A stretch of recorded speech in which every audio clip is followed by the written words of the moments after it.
Richard, my congratulations. You just won a game in the class with a classical control, which doesn't happen that often in this tournament. So how did it go for you?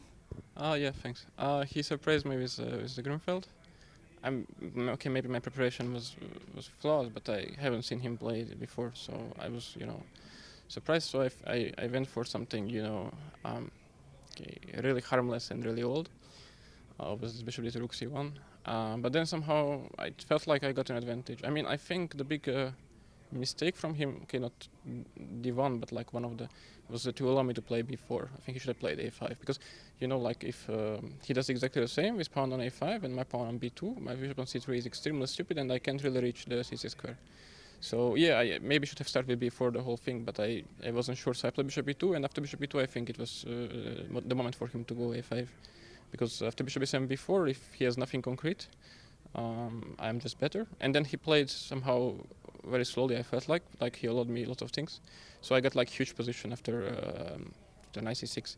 I mean, even before, like I was calculating lots of tactics there. Like if he goes, some c5, if he goes, but it felt like nothing works. So knight c6, and then he went for this idea, this a5 at the end.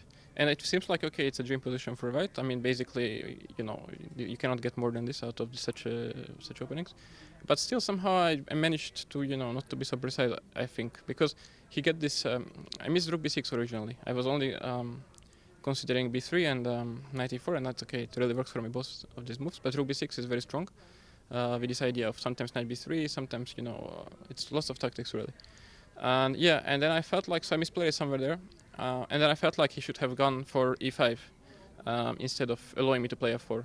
Just e5, and I take on I mean, if I don't take on c3 twice, it's e5 is a good move. And because I cannot take on e5 because rook d7 wins, so that's the problem. And then I take on c3 twice, and then there's this opposite colored endgame, which is just super unpleasant, one-sided, but it might be a draw. So yeah, and from there on it was just really unpleasant, and he went down on time, and at the end I somehow tricked him. Yeah. But I got the feeling that you were not sure that you were going to win in this game. Or when was this moment that you realized that, okay, I'm going to win it? Shortly after he offered a handshake, yeah.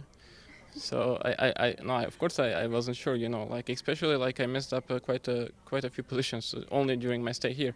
So which is so far very short, but still.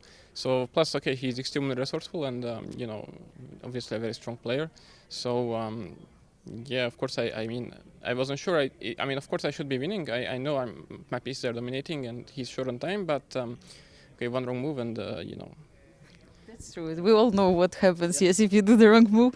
But okay, it's going actually pretty well for you so far. I mean, you are the leader of the tournament once again. And okay, even though we have one more game tomorrow to play. So what are your, what can you say about it? Did you expect it? No, surely I didn't. I mean, even today I was really looking forward to making good on my word and playing Armageddon as white again. And then okay, I won a classical game against him. I mean, like I've said, especially because I didn't.